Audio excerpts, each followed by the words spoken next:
आज आम्ही थायलंड देशातील पट्टाया शहराजवळील या लेझर बुद्धा तथा माउंटन बुद्धा या धार्मिक स्थळावरती आहोत।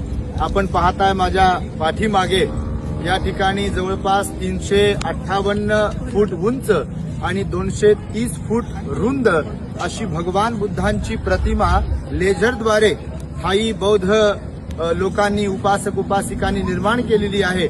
अत्यंत सुंदर असं हे ठिकाण आहे। जगभरातील पर्यटक या ठिकाणी दर्शन घेण्यासाठी म्हणून उपस्थित राहतात। त्या भगवंताच्या प्रतिमेवरती जे गोल्डन कलर मध्ये तुम्हाला म्हणजे रंग सदृश्य असं दिसत आहे, तर तो केवळ गोल्डन रंग नसून 24 कॅरेटच्या सोन्याची पॉलिश दिलेली आहे। एवढ्या भव्य दिव्य प्रतिमेला चित्राला भगवंताच्या ही सोन्याची पॉलिश दिलेली आहे।